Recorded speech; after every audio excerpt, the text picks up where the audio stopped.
আজকে একটি কথা বলো, একটি মারাত্মক ঘাতক রোগ, যেটা একেবারে সবার কমন, সবাই চিনেন, যেটার নাম সবাই জানেন, সেটা হলো ডায়াবেটিস। ডায়াবেটিস নিয়ে আমি বিগত প্রায় টানা 6 বছর আমি রিসার্চ করেছি। আমি কেন ডায়াবেটিস হয়, ডায়াবেটিস কেন হয়, ডায়াবেটিস না হওয়ার জন্য কী করতে হবে, হয়ে গেলে কী করতে হবে, উইদাউট মেডিসিন কীভাবে ডায়াবেটিস রিভার্স করা যায়। বিভিন্ন আর্টিকেল থেকে মাধ্যমে বিভিন্ন বাংলাদেশ নিয়ে পাকিস্তানের যারা যে সকল ডাক্তার মানব কল্যাণমূলক কাজ করে, মানে মানুষ সুস্থ থাকার জন্য, মানুষের জন্য কাজ করে, তাদের মাধ্যমে এবং জ্ঞান অর্জন করতে গিয়ে অবশ্যই যেটা আমি খুঁজে পেলাম, ডায়াবেটিসের পুরো চিকিৎসা আল্লাহ 1500 বছর আগে হাদিসের মধ্যে দিয়ে দিয়েছেন। ডায়াবেটিস না হওয়ার জন্য, হয়ে গেলে তো ডায়াবেটিস হয়ে গেলেও উইদাউট মেডিসিন কীভাবে রিভার্স হবে, সুস্থভাবে যে সুস্থ হয়ে যাবে, ডায়াবেটিস নাই হয়ে যাবে। আর ডায়াবেটিস না হওয়ার জন্য কি করতে হবে, ডায়াবেটিস হয় মূলত আমাদের খাদ্যাভ্যাসের কারণে, ডায়াবেটিস মানে কি, ডায়াবেটিসের অল্টারনেটিভ শব্দ হলো সুগার, ইংরেজি শব্দ হলো সুগার। সুগার মানে কি, চিনি। চিনি কোথায় পাওয়া যায়, যে কোনো মিষ্টি জাতীয় খাবার থেকে, মিষ্টি জাতীয় পানীয় থেকে। চিনি কোথায় পাওয়া যায়, যে কোনো মিষ্টি জাতীয় খাবার থেকে, সুস্বাদু টেস্টি খাবার থেকে। শুধু মিষ্টি হলে যে চিনি পাওয়া যায় এরকম না, যে কোনো টেস্টি যে কোনো খাবার থেকে, মিষ্টি জাতীয় পানীয় থেকে।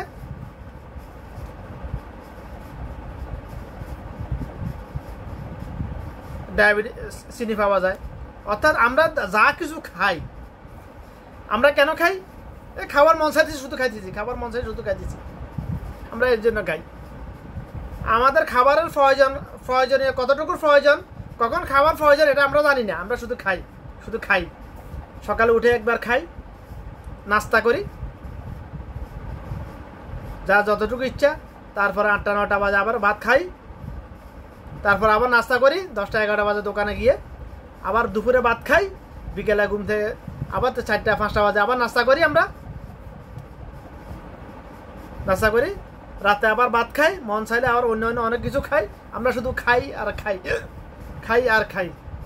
বিসমিল্লাহ। আমরা আমাদের খাবারের প্রয়োজনের কতটুকু এটাও জানি না, লিমিট কতটুকু এটাও জানি না, সুষম খাবার কি কোনটা এটাও জানি না। মুখের স্বাদ লাগলে হলো আমরা খাবো, শুধু খাবো।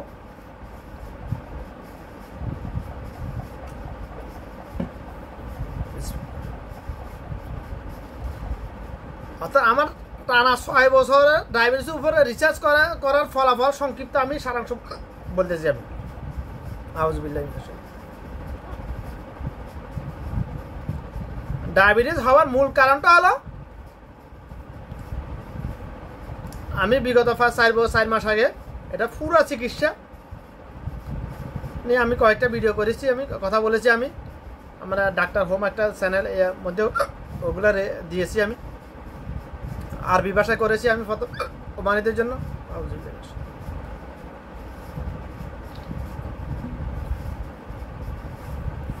ডায়াবেটিস মানে কি, আমাদের প্রথমে এটা জানতে হবে।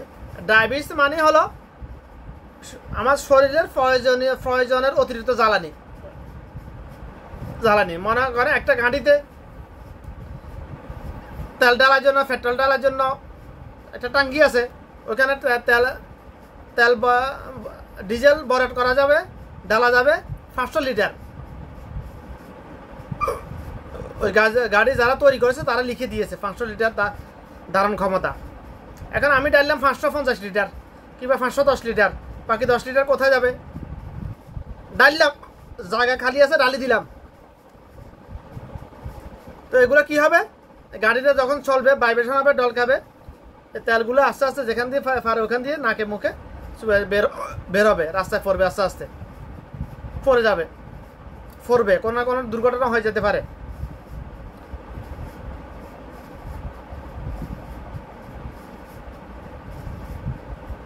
এখন গাড়ির টাঙ্কিতে আমরা অতিরিক্ত তেল ঢেলেছি, ওটা ফোড়ে গেছে, নাকে মুখে না মুখ বন্ধ থাকলেও ফোড়তে পারে, একটু একটু ফোড়ার সম্ভাবনা ফোড়ে। কিন্তু আমি যে আমার দৈনিক যতটুকু চিনি খাওয়া দরকার, ক্যালোরির প্রয়োজন, আমার কার্বোহাইড্রেট খাওয়া প্রয়োজন, গ্রহণ করা প্রয়োজন, তার অতিরিক্ত যেটা খাই আমার ফ্যাট থেকে তো বের হওয়ার সুযোগ নাই। অর্থাৎ আমার প্রয়োজন দৈনিক 1800 ক্যালোরি গ্রহণ করা। মনে করেন আমার দৈনিক আমি খাই, আমার প্রয়োজন গাড়ি যেরকম চলার জন্য তেল প্রয়োজন, আমারও চলার জন্য, শক্তির জন্য, এনার্জির জন্য চিনির প্রয়োজন, সুগার। অর্থাৎ আমরা যা কিছু খাই তার থেকে দুইটা জিনিস উৎপন্ন হয়, একটা হলো চিনি, ওটা হচ্ছে শরীরে প্রয়োজনীয় জ্বালানি, আর একটা হলো ব্লাড। আর বিভিন্ন কেমিক্যাল উৎপন্ন হয় ওখান থেকে, ক্যালসিয়াম, ম্যাগনেসিয়াম, পটাশিয়াম, বিভিন্ন অনেক রকম ক্যালসিয়াম আছে। মূল উপাদানগুলো হলো এই দুইটা উপাদান, সুগার আর ব্লাড। এখন সুগার আমার প্রয়োজন দৈনিক মনে করেন 500 গ্রাম চিনি খাওয়ার। আমি যদি দৈনিক 100 গ্রাম বেশি খাই, 600 গ্রাম করে খাই, 100 গ্রাম কোথায় যাবে? 100 গ্রাম তো আমার গাড়ির টাঙ্কির মতো ফটে যাওয়ার সুযোগ নাই। তো বাড়তি 100 গ্রাম সুগারকে আমার ব্রেন কি করবে, এটাকে চর্বিতে কনভার্ট করে পুরুষের ফ্যাটে, নারীদের হিপে, পুরুষের ফ্যাটে চামড়ার তলে এটাকে স্টোর করে। কেন স্টোর করে? কখনো যদি দুর্ভিক্ষ লাগে, যদি আমি অনেকদিন খানা না পাই, যেরকম ফিলিস্তিনে ওরা খাবার না পাওয়ার কারণে অনেক এত বছর টানা 6 মাস 1 বছর কীভাবে বেঁচে আছে, পানি খেয়ে, গাছের লতা পাতা খেয়ে। ওই কারণে ওই যেটা স্টোর ছিল প্রয়োজন অতিরিক্ত জ্বালানি, যেটা চর্বিতে কনভার্ট করেছে ব্রেন দুর্ভিক্ষের জন্য, ওটা কাজে লাগিয়ে ওরা জীবিত ছিল। যারা যে মারা গেছে তো হয় সরে গেছে। তো ব্রেন কি করবে, এটাকে চর্বিতে কনভার্ট করে আমার ফ্যাটে, পুরুষের ফ্যাটের চামড়ার নিচে এটাকে স্টোর করবে, জমা করবে। করতে করতে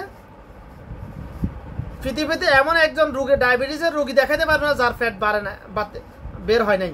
এরকম যার ফ্যাট বের হয় না কিন্তু ডায়াবেটিস হয়ে গেছে, এরকম একটা মানুষ দেখাতে পারবে না পৃথিবীতে। কারণ ডায়াবেটিস হওয়ার মূল কারণটা হলো প্রয়োজন অতিরিক্ত জ্বালানি শরীরে ঢুকানো, ওই যে তেল, সুগার, চিনি, যে কোনো খাবার আর কি, খাবার হজম হলে চিনি উৎপন্ন হয়।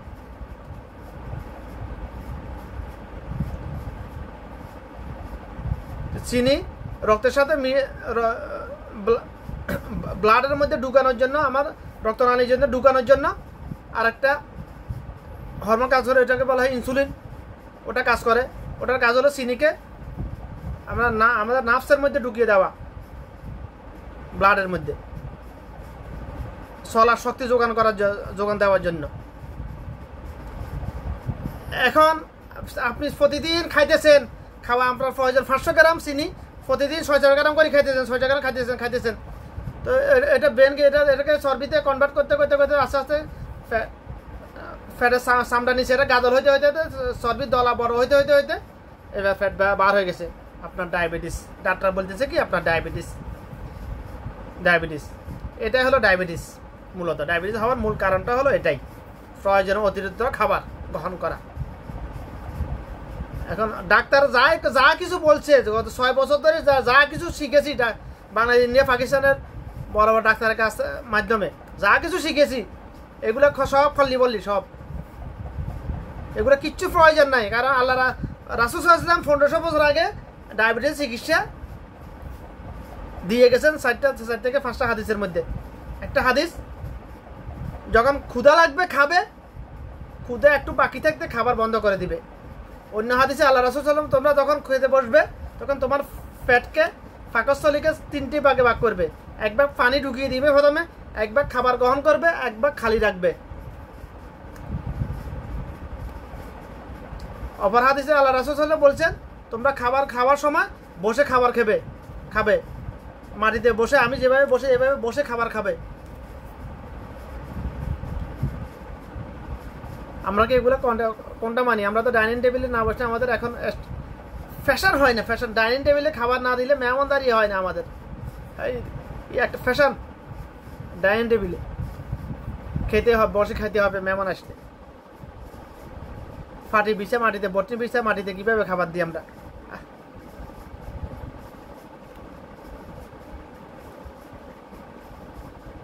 তো এই কয়েকটা হাদিসের ব্যাখ্যা দিতে গেলে অনেক সময় লাগে। আমি সঙ্গে শুধু হাদিসগুলো বলে যাইতেছি এই জন্য। অন্য হাদিসটা আমাদের আয়েশা সিদ্দিক রাদিয়াল্লাহু বর্ণনা করেছেন। আল্লাহ রাসূল সাল্লাল্লাহু আলাইহি ওয়াসাল্লাম আমাদের আয়েশা সিদ্দিকা রাদিয়াল্লাহু আনহার সাথে দুইবার দৌড় প্রতিযোগিতা করেছেন। প্রথমবার আমাদের আয়েশা সিদ্দিকা রাদিয়াল্লাহু আনহা ফার্স্ট হয়েছেন।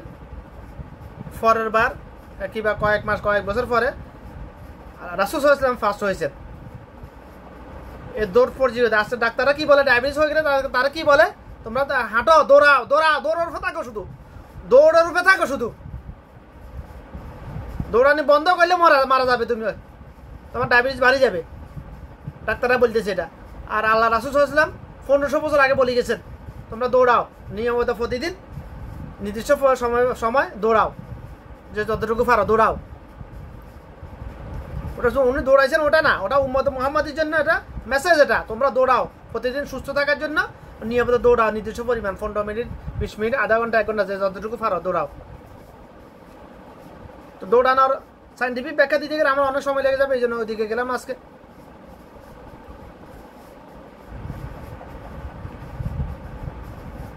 অন্য হাদিসে এসেছে মুনাফিকরা এবং কাফেররা জিজ্ঞাসা করে আপনার সাহাবীদের এত রোগবালা কেন কম হয়? তখন আল্লাহ রাসূল সাল্লাল্লাহু আলাইহি ওয়াসাল্লাম বলছেন আমার সাহাবীরা ক্ষুধা লাগলে খায়, ক্ষুধা থাকতে তারা খাবার বন্ধ করে দেয়। এই হাদিসের ব্যাখ্যা কি? ওই যে ডাক্তাররা যেটা বলে, ওই যে ডায়াবেটিস হওয়ার মূল কারণটা কি? প্রয়োজন অতিরিক্ত খাবার। আমরা যদি প্রয়োজন অতিরিক্ত খাবার না খাই তাহলে আমাদের আর ডায়াবেটিস হবেই না। আল্লাহ রাসূল সাল্লাল্লাহু আলাইহি ওয়াসাল্লামের যত সুন্নাহ আছে প্রত্যেকটা সুন্নাহ হলো রোগ মুক্তির জন্য না, শুধু রোগ বালা থেকে বেঁচে থাকার জন্য, দুর্যোগ পূর্ব প্রস্তুতি নেয়, প্রতিরোধক।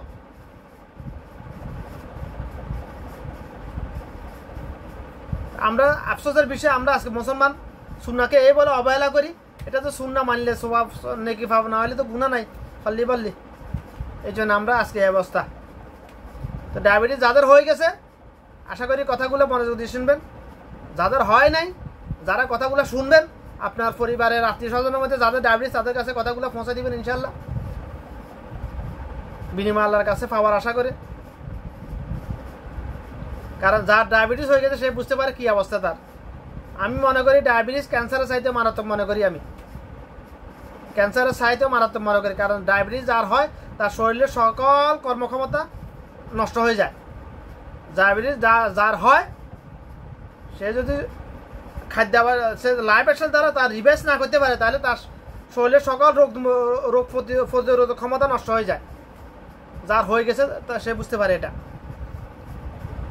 আমি শুনে কথা বলছি, আমি এগুলো নিয়ে অ্যানালাইসিস করি, এবং অনেক মানুষের জীবনের বৃত্তান্ত অ্যানালাইসিস করে কথাগুলো বলতেছি আমি।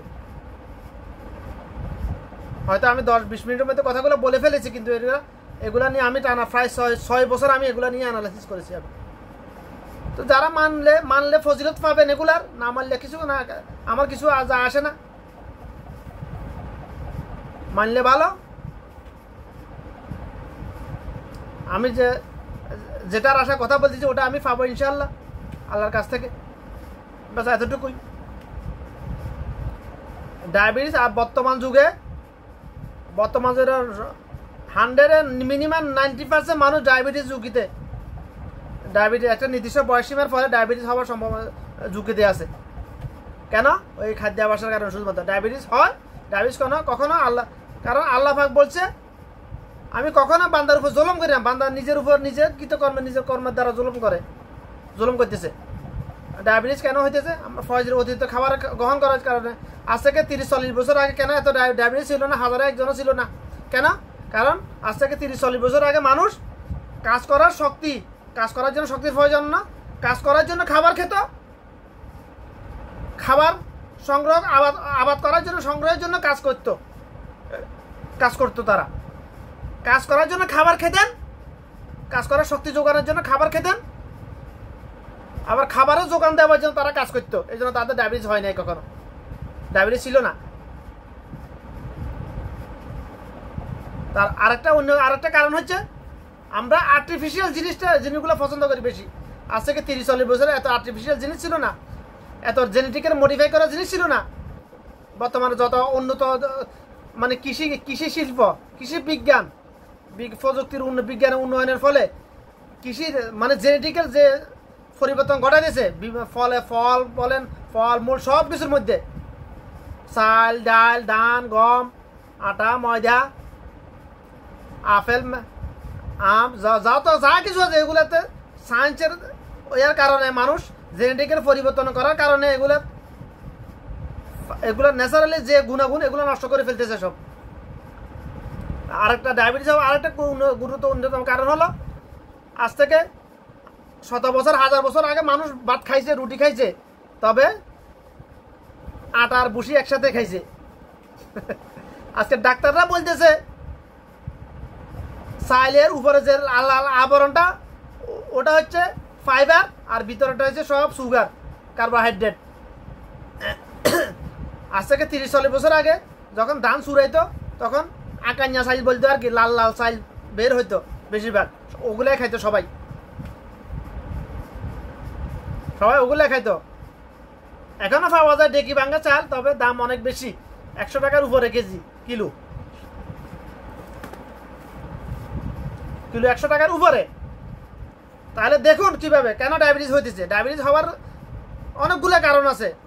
খাদ্যাভ্যাসের কথা তো বলছি, আর অন্যতম আরেকটা কারণ হলো ফ্রেশ আটা আর পলিশ করা চাউলের কারণে ডায়াবেটিস হইতেছে। আফসোসের বিষয়, আমাদের বাড়ির আশপাশে অনেক লোক কৃষিকাজ করে, ধান চাষ করে, কিন্তু ধানগুলা বিক্রি করে, নিজের ঘরের ভালো ধানগুলা বিক্রি করে বস্তার চাল কিনে খায়, পলিশ করা মোম দিয়ে পলিশ করা বস্তার চাল কিনে খায়। ডায়াবেটিস হবে না? কার হবে? লাল চাল কিনলাম অনলাইন থেকে, অফলাইন থেকে, ঘরে কেউ খাবে না, আমার জন্য ফাঁকাইতেও রাজি নেই কেউ অল্প। কেন লাল চাল খাইলে ডায়াবেটিস হবে না? কেন লাল আটা খাইলে ডায়াবেটিস হয় না? কারণ আপনি যত খাওয়ানেওয়ালা গেলে লোক হোক না কেন, লাল আটা দিয়ে রুটি বানাইলে আপনি 1 থেকে 2টার বেশি খেতে পারবেন না ভাই। আপনি যত খাওয়ানেওয়ালা লোক হোক না কেন, লাল চালের ভাত খাইলে আপনি 1 প্লেটের বেশি খেতে পারবেন না, আপনার নিচের দিকে নামবে না ভাই। অল্প খেলে আপনার পেট ভরে যাবে, অল্প খেলে কয়েক লোকমা খেলে আপনার পেটে ভরে যাবে। আপনি খাবেন কিভাবে? আর সম্ভব না খাওয়া, কোনো অবস্থাতে খাওয়া সম্ভব। বিরিয়ানি গোস্ত দিই 1 পা চাল 1 কেজি মাংস দিয়ে যদি বসা হয়ে যায়, তারপর আপনি 1 পা চাল খেতে পারবেন না। যেরকম খাওয়ানেওয়ালা গেল লোখানো যদি লাল চাল ফাঁকায় বসাই দিয়ে আপনাকে খেতে দেয়, পারবেন না। এই জন্য লাল চাল যখন আজ থেকে 30-40 বছর আগে যখন ডেকিতে বানা কিংবা গ্রাম মেলে ডাক্তারের চুরানো দান ছিল, চাল ছিল, তখন ডায়াবেটিস ছিল না এত। গ্রাম অঞ্চল থেকে গ্রাম থেকে যেদিন ডেকি উঠে গেছে ওই দিন ডায়াবেটিস ঢুকে গেছে। শহরাঞ্চলে তো আগে থেকে ছিল, প্রেশার কম ঢুকে গেছে। কারণ আমরা ছোটবেলায় আমরা আটা খাইছি, আটা আর ভুসি মিক্স করা আটা খাইছি আমরা। তখন স্কুল মাদ্রাসায় গম দিত, গম চুরাইছি আমরা। তো আমাদের মুড়িগঞ্জে এখনো আটা চুরানোর, চাল চুরানোর মেল এখনো আছে, যেটা আমাদের জন্মের আগে ছিল, আমার জেঠাদের এখনো আছে ওইটা। ওখানে কি গম চুরাইলে কি আটা থেকে আটা আলাদা ভুসি আলাদা করার সিস্টেম আছে? নাই। আমরা ওগুলাই তো খাইছি, বড় হয়েছি আমরা, ওগুলা খেয়ে বড় হয়েছি আমরা। কিন্তু মানুষের জাহেলিয়াত দেখুন, মানুষের কত বড় মূর্খ গাদা। যেটা উপকারী ওটা খাওয়াইতেছে গরুকে, যেটা ক্ষতিকর ওটা খাইতেছে নিজেরা, মানুষ নিজে খাইতেছে। যেটা উপকারী ওটা গরুকে খাওয়াইতেছে। রাজবান চালের উপরে আবার অংশ বুসি এবং চালের কুমড়া এগুলা খাওয়াইতেছে গরুকে, ভিতরে সাদা অংশ যেটা ক্ষতিকর ওটা খাইতেছে মানুষ, খাইতেছে ওটা ফ্রেশ আটা। আর মানুষ বড় বস্তার আটা এগুলো খায় না মানুষ, প্যাকেট আটা, ফ্রেশ কোম্পানির, তীর কোম্পানির প্যাকেট আটা খাইতে হবে। আর ভাই আটা ওটা গম থেকে উৎপাদন করছে, এটা ওটা খেলে তো ডায়াবেটিস তাড়াতাড়ি হবে, এটা খেলে একটু কম হবে, স্লোলি হবে ডায়াবেটিস। ওটা খেলে ডায়াবেটিস হবে, এটা খেলে হবে না। এত এটা বুঝতে হবে তো মানুষ কি করবে। আফসোসের বিষয়, যারা যত বেশি শিক্ষিত তারা তত বেশি ফ্রেশ জিনিস খায়, ফ্রেশ। এই জন্য ডায়াবেটিসও হয় তাদের তত বেশি। যে যত বেশি শিক্ষিত তাদের বেশি বেশি ডায়াবেটিস হয়, যে যত বেশি পয়সাওয়ালা তাদের তত বেশি ডায়াবেটিস হয়। কারণ খাইছে, জোয়ান কালে যা খাইছে তা খাইছে। আমার বাপের পয়সা আছে, অসুবিধা কি? অসুবিধা কি? খাইছে, যা খাইছে খাইছে তা খাইছে, সারাদিন খুশু খাবার উপর ছিল, তো ডায়াবেটিস তোর হবে না, আমার হবে নাকি ভাই? আমি তো 2 টাকাও পাই না এক সময় পকেট খরচ, আমার কেন হবে? ইনশাল্লাহ আমার হবে না। আমি বিগত 15 বছর আমার বডি ওয়েট একরকম, 500 গ্রাম আপ ডাউন হয়, 500 থেকে 1 কিলো 1000 গ্রাম আপ ডাউন হয় সর্বোচ্চ। আপ হলে আমি আবার কমা ফেলতে পারি, কমাইলে আবার বাড়ানো কোনো ব্যাপার না। এগুলা আমার জন্য টানা 15 বছর বডি ওয়েট একেবারে ওয়েটে মেনটেনেন্স করা এত সহজ না, সবার পক্ষে সম্ভব না। আমাকে আল্লাহ পাক ওইভাবে করার তৌফিক দিয়েছে। বিগত টানা 15 বছর আমার বডি ওয়েট সর্বোচ্চ 1000 গ্রাম আপ ডাউন হয় বাস। কারণ আমি ভাত প্রয়োজন অতিরিক্ত খাবার গ্রহণ করা তো দূরে দূরে, অতিরিক্ত আমি ফাঁকাইও না, ফাঁকাইতে মাফা আমার। 2 বেলায় আগে 160 গ্রাম খাইতাম, এখন 50 গ্রাম চাউল ফাঁকাই 2 বেলায়। রাত্রে দুপুরে 150 গ্রাম, 50 থেকে 60 গ্রাম আমি চাউল ফাঁকাই একজন মানুষ। আর বাংলাদেশের মানুষ 1 বেলায় খায় 200 গ্রাম মিনিমাম, 1 বেলায় খায় মিনিমাম 200 থেকে 250 গ্রাম বাংলাদেশের মানুষ। আশা করি কথাগুলো বুঝার চেষ্টা করবেন। খান, বলে আমি কি হারাম খাইছি না, হালাল না খাইতেছি, তোর বাপের খাইতেছি না। খান, অসীমে আপনি আপনার বাপের খান, আপনি আপনার খান। রিজিক নিয়ে অ্যানালাইসিস, রিজিক নিয়ে যে কথাগুলো আল্লাহ পাক বলেছেন কোরআনে এবং হাদিসে, ওটা নিয়ে অ্যানালাইসিস করে যেটা বুঝতে পারলাম ডায়াবেটিস সাথে মিলে গেছে। এটা ডায়াবেটিস সাথে মিলে, যাদের ডায়াবেটিস হয়, ডায়াবেটিস হওয়ার যে কারণগুলো আছে এবং রিজিক নিয়ে যে কথা, যে মানুষের রিজিক ফিক্সড, রিজিক নিয়ে যে কোরআন আয়াতগুলো আছে, হাদিসগুলো আছে, এগুলো নিয়ে মোশাক্কেল করে দেখলাম যেন এটা অনেক লম্বা ঘটনা, বলতে গেলে অনেক সময় লাগবে, ওইদিকে গেলাম না আমি। আমার রিজিক যদি ফিক্সড হয় তাহলে আমার জন্য আমি যেটা খেয়েছি ওটাই আমার রিজিক, যেটা খেয়েছি ওটাই আমার রিজিক। তাহলে আমি যদি কম খাই, আমি দুনিয়াতে বেশি দিন সুস্থভাবে বেঁচে থাকতে পারবো ইনশাল্লাহ। যদি আমি প্রয়োজনীয় অতিরিক্ত খাই তাহলে আমার হায়াতটা কম পাবো,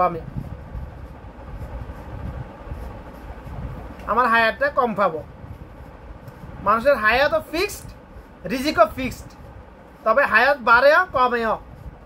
খাদ্যাভ্যাসের মাধ্যমে বাড়ে কমে, ইবাদত আমলের মাধ্যমে বাড়ে কমে। এই 2টা উপায় আছে হায়াত বাড়ানোর কমানোর। রিজিক ফিক্সড, আমার রিজিকে যা লেখা আছে তার একটি দানা খাওয়ার আগে আমার রুহ আল্লাহ পাক আমার দেহ থেকে বের করবে না। আল্লাহ পাকের হুকুম ছাড়া তো রুহ দেহ থেকে বের করার ক্ষমতা নেই কারো, আজরাইলের ক্ষমতা নেই।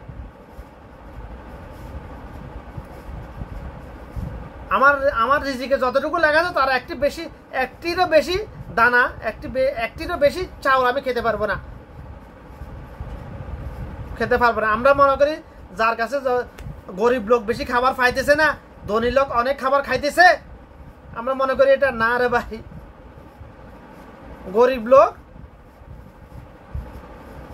গরিব লোক সুস্থভাবে অনেকদিন বেঁচে থাকতে পারে, বেঁচে থাকে। আর ধনী লোক অসুস্থভাবে নির্দিষ্ট সময়কাল বেঁচে থাকে, লম্বা হায়াত পায় না বেশিরভাগ। মারা তো সবাই যায়,